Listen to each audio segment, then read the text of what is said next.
umaga po sa ating lahat. Sa pagkakataong ito,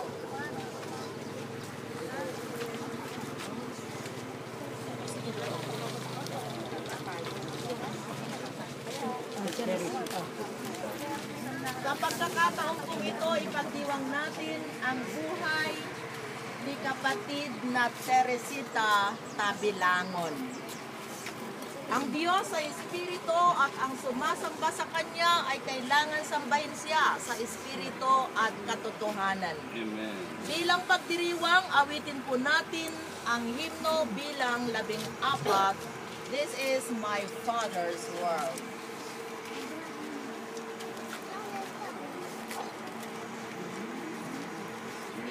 Itong sanglibutan ay sa aking Ama, sa talaga ay may awit aking naririnig. Itong sanglibutan ay sa aking Ama, bundok, kahoy, langit, dagat, gawa niyang lahat. Itong sanglibutan ay sa aking Ama, mga iboy umaawit, puri sa lumikha. Itong sanglibutan ay sa aking Ama, sa kahoy at mga damo siya'y nakikita. Itong sanglibutan ay sa aking Ama, sa may malakas manwari, Diyos din ang siyang hari.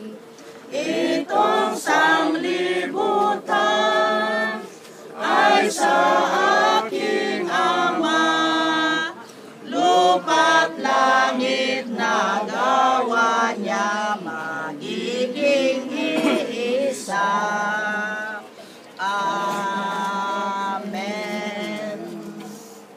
O Diyos na lumikha ng langit at lupa, Diyos na nagpahiram ng buhay at sa Kanya rin babalik ito. Sa diwang ito, Ama, habang patuloy namin kinikilala ang iyong kadyosan, patuloy namin kinikilala na ang lahat ng may buhay ay mula sa iyo. At sa pagdiriwang ng aming buhay ni kapatid na Mrs. Tabilangon ngayon, Ama, sa diwang ito, O dakilang Diyos, buksan mo ang aming mga puso't damdamin sa isang diwang pagpapahalaga ng buhay habang pansamantala kaming naririto sa mundong ibabaw.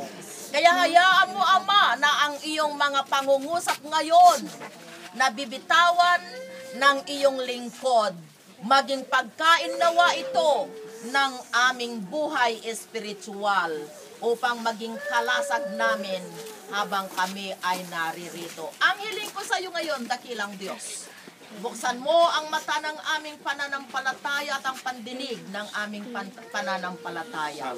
Sana ang pangungusap ngayon, Ama, at ang iyong presensya ang siyang madama ng bawat isa. Sapagkat ito'y aming dalangin at hiling sa matamis na pangalan lamang ng aming mananakop na si Jesus.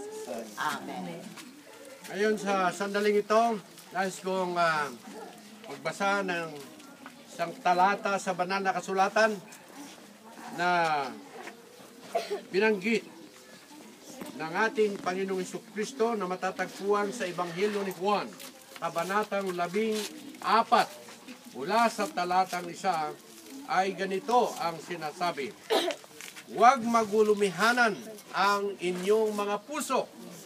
Kung maniwala kayo sa Diyos at maniwala kayo din sa akin, ang sabi ni Jesus, huwag magulumihanan ang inyong mga puso, sapagkat sa bahay ng aking Ama ay mayroong mga mansyon, at kung ito'y hindi totoo, sana sinabi ko na sa inyo.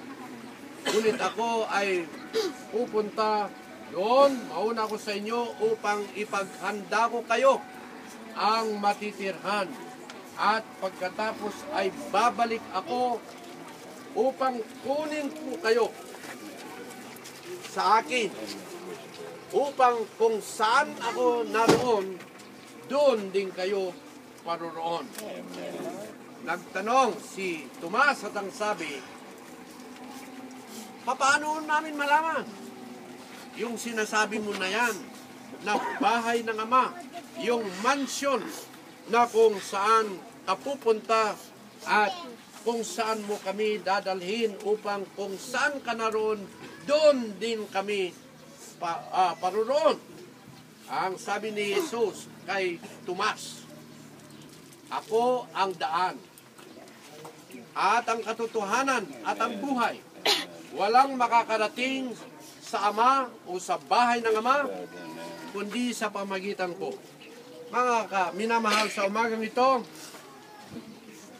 tayo ay nalulungkot na nawala sa ating kalagitnaan ang ating minamahal na Teresita Tabilangon.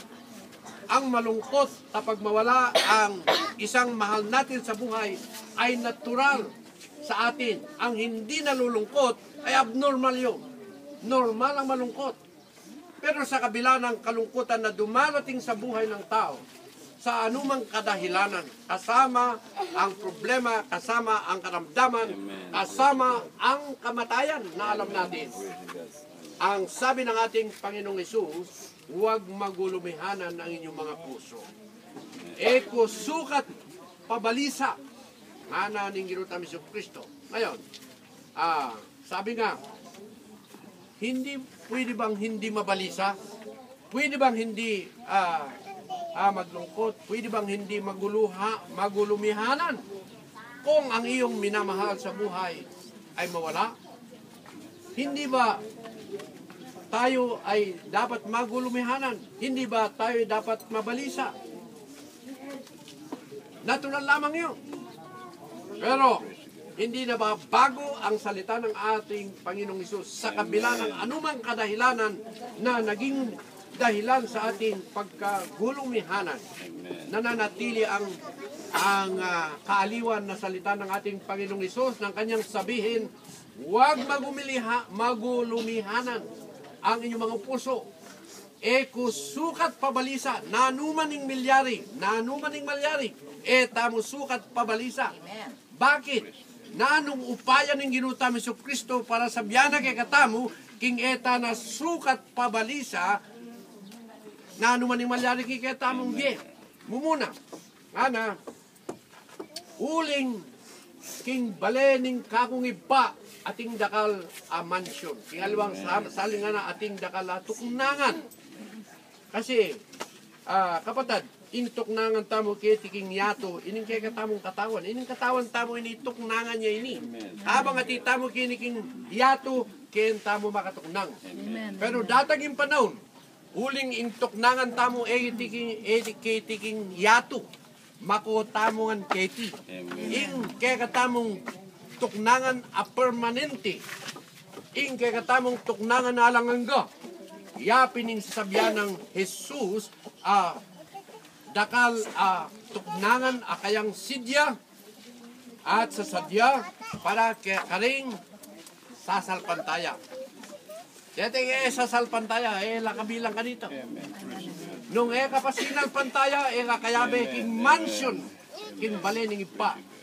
Karing sasalpantaya o sinalpantaya, kayabe na iteresita Tabilangon uling kitang ko pa mo nani si kayan sinalpantaya yan pupuntaya king church manuala yan o nga may itong ya ka rin sasalpantaya itiing sangkan inya kayabe ka rin sasabyanan ng ginutam si Kristo sukat pabalisa inya itamong kaluguran itamong pamilya ng test ing sabyanan ng ginutam si Kristo mo sukat pabalisa. Tutalin kamatayan ng tikanini, karing hanggang tawe, naman kayo man. Deng hanggang tao, dadalan lang yung makanyan. Tanam miras king king biyaya lang ang ga, tamo dumalan. King antikaniting sibukan. Anya, ing kailangan mo, kaya katamo kaluguran, king kailangan ta ng pagsadyan, ing panyatang na ning antikanining awsan tamong kamatayan. Adaratang karing sablang tao, manibat pa karing anak, angga karing matuwa. Amen. Anya nung, pero ing maulaga kini, ana, nung maniwala kayo kanako, Amen. anang Jesus, at maniwala kayo king Diyos, kusukat pabalisa. Pero yung problema, baka tapa maniwala. So, ining pagkakataon bang kanita, awsan tamo, gana-gana, nung ating ninuman kay katamo, pa, tinanggap kang Jesus, kayang ginawa tagapagligtas, patauli, para gawan tamo ita. Uling, nga ng Jesus, nung maniwala kayo kanako, Amen. nga ng Jesus, at maniwala kayo king Diyos, kusukat pabalisa. Numakot tamo kitiking yato at hintanang puntalan, Praise God. Amen. lugar. At ing puntalan tamo alang ang gaya. Ining king yato, pansamantalaya mo ini. Amen. Pero ing puntalan tamo alanangga. At kada tamong sinal pantaya, atin lang sa panaya na makanyan.